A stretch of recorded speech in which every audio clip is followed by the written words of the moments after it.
Bienvenue dans cette édition spéciale sur la situation politique actuelle en République démocratique du Congo. Aujourd'hui, nous allons explorer une question cruciale qui divise l'opinion publique et suscite de nombreuses inquiétudes. Le projet de révision de la Constitution pensé par le président Félix Tshisekedi. Le président Tshisekedi a récemment exprimé son souhait de réviser la Constitution, affirmant que celle-ci est, je cite, dépassée et rédigée par des étrangers, ce qui la rend inadaptée aux réalités congolaises actuelles.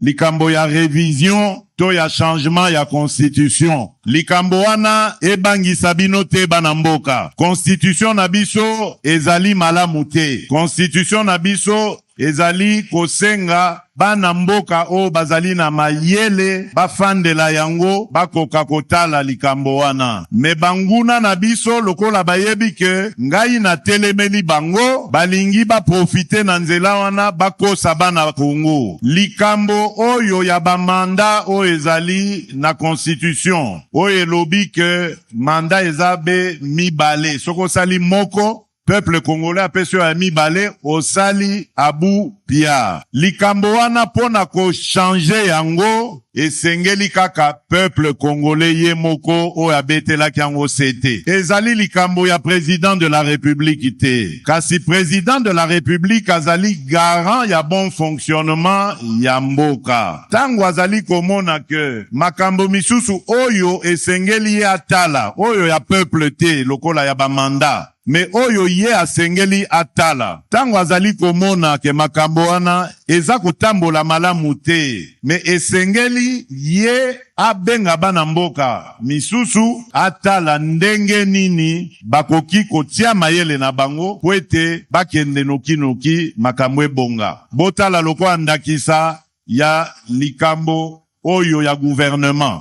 Tosali maponomi le 20 décembre 2023. Ngai ba voter ngai pour na volonté na bino, ba investir ngai le 20 janvier 2024. Mais gouvernement eye ko banda mosala na yango na mois de juin. Ezali normal te. Nyonso wana parce qu'il fallait koleka ba étape oyo constitution na biso ezali kosenga. Validation ya ba mandat na Assemblée nationale ezali eloko moko kosalema en 2 jours. Tokoki kozoelango 1 mois te po ete bureau provisoire esa la misalati bureau définitif eroya ofanda. Donc ezali ba biloko andengo wana o esengeli kotala po ete tokoka kobongisa yango. Eza lokola likambo ya ba gouverneur de province. Botala ndenge ba province na biso ebele ezali bloqué po ete assemblée provinciale soki ba sepeli na gouverneur te babandi bitumba babosani peuple congolais. Donc biloko wana il faut totiela yango mayele totala ndenge nini tokoki kosilisa yango po ete soki gouverneur azali wana souci na ye mission na ye ezala se moko ya kosalela peuple congolais. Nde moi bandakisa na pesi bino pona lakisa bino ke constitution na biso ezali malamu te. Esalemaka d'ailleurs na mboka bapaya et puis na bapaya bango moko bazui ba mode de fonctionnement na bango bayeko pesa biso yango awa. Biso constitution na biso esengeli esalema sur base ya bizaleli na biso moko peuple congolais. Kasi ezali pe likambo ya urgence te to banda kobunda kati na biso ba congolais. Na ko désigner na banza année prochaine commission nationale oyo kozala na bato ya ba discipline nyonso me oyo bazali bana mboka batia mayele na bango ba bote la biso constitution o ezali adapté na ba réalité na biso Congo. Cette annonce a suscité des réactions intenses tant du côté de l'opposition que de la société civile. Mais la question que nous devons nous poser tous est la suivante. Est-ce le bon moment? Et surtout, quels sont les véritables enjeux de cette révision? Pour certains leaders de la société civile congolaise, cette proposition est inopportune et en particulier dans le contexte actuel où le pays est en état de siège et une grande partie du territoire est contrôlée par des groupes armés. L'opposition, représentée notamment par Martin Fayoulou et Moïse Katumbi, partage cette inquiétude.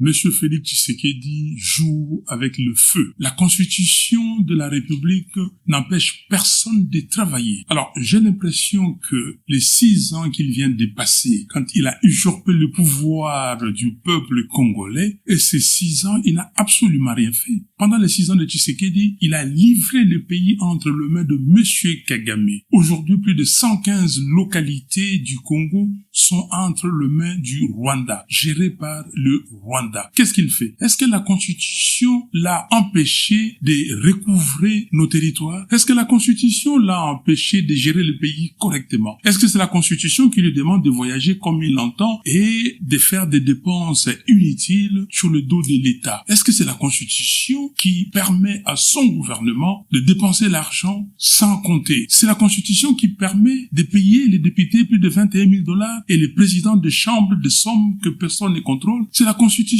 qui permet de payer des PDG, des DG, des directeurs généraux des entreprises publiques des sommes que on ne peut pas comprendre. C'est pas la Constitution. Donc, monsieur Félix Tshisekedi est en train de distraire les Congolais. Qu'on me cite un seul article de la Constitution qui empêche monsieur Tshisekedi de fonctionner. Donc, il n'y a aucun article aujourd'hui de la Constitution qui empêche quelqu'un de compétent, quelqu'un de capable de travailler. Monsieur Tshisekedi est simplement incapable et il trouve des subterfuges. Mais il n'aura pas. Je serai devant et je vais lui barrer la route avec le peuple congolais. Je l'ai fait avec monsieur Kabila. Je le ferai avec lui. Il ne trouvera pas de passage. Si les gens ont volé l'argent de l'État, ils croient que tout le monde doit voler l'argent pour faire la politique. Ce n'est pas le cas. Ici, c'est le peuple qui parle et c'est le peuple qui parlera. Nous serons dans la rue pour empêcher monsieur Tshisekedi de toucher à notre constitution. La constitution ne sera pas modifiée. On ne peut pas modifier la constitution pour soi. Il n'y a pas question de mandat ou de pas de mandat. Il y a question d'opportunité. Aujourd'hui, nous avons besoin de la cohésion nationale. Nous avons besoin que toutes les filles et tous les fils de ces pays se mettent partons ensemble pour voir, 1, comment recouvrer notre intégrité territoriale. 2, comment arrêter les dépenses énormes, les trains de vie élevés du gouvernement pour prendre l'argent et alimenter l'armée et pour que l'armée fasse la guerre. 3, comment arrêter avec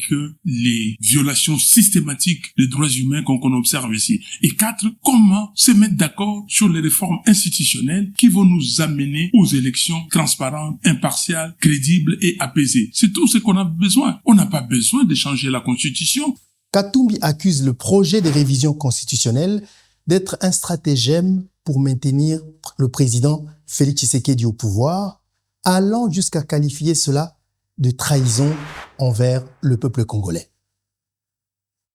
Cependant, une révision de la Constitution n'est pas nécessairement une mauvaise chose.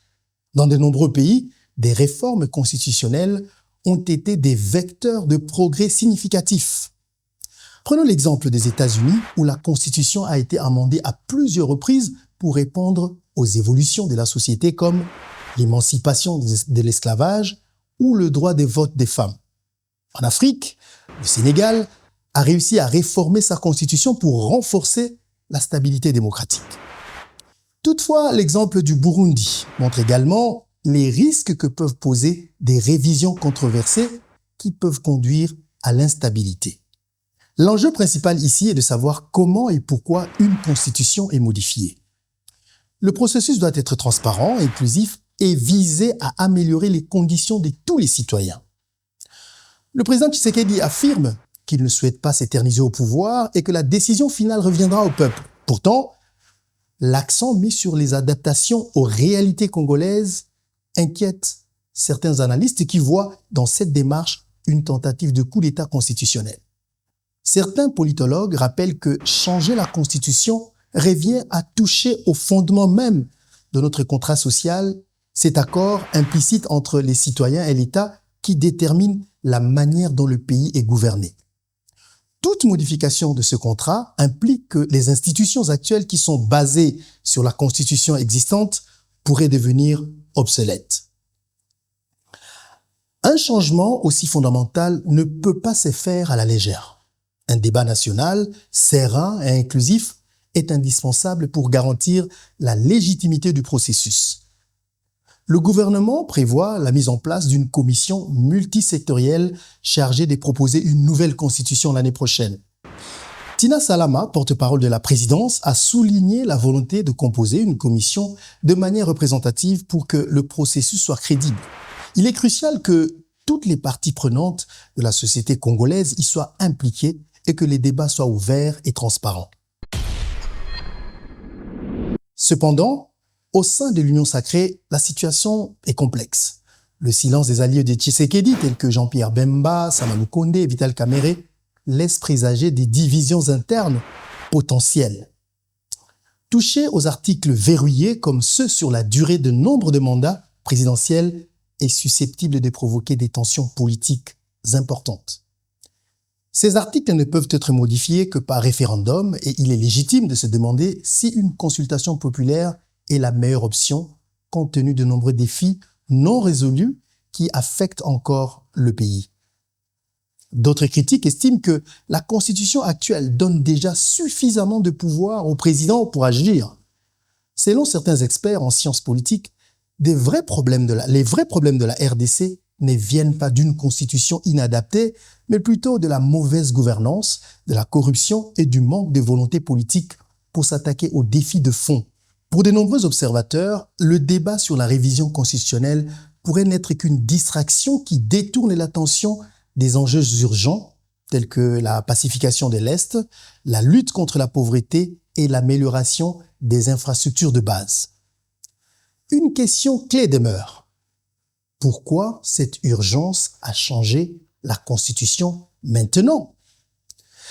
Certains estiment que cette révision pourrait être un moyen de provoquer un glissement du calendrier électoral similaire à ce qui s'est passé sous Joseph Kabila en 2016. Une telle stratégie permettrait à Tshisekedi de rester au pouvoir plus longtemps sous prétexte des négociations politiques. Cela reste un pari risqué qui pourrait faire basculer le pays dans une nouvelle période d'instabilité, rappelant les mauvais souvenirs de 2016. Chers compatriotes, l'avenir de notre pays repose sur notre capacité collective à participer activement et à défendre nos valeurs. Le projet de révision de la Constitution est d'une importance capitale. Au-delà de la personne qui occupe la présidence, il s'agit de préserver nos institutions, d'assurer que le pouvoir reste au service de tous les citoyens et de garantir que le processus politique demeure légitime et transparent. Le chemin vers une nouvelle constitution est semé d'incertitudes et nous devons rester vigilants et impliqués. Restons donc unis, informés et engagés pour un avenir meilleur pour notre nation. Merci pour votre attention.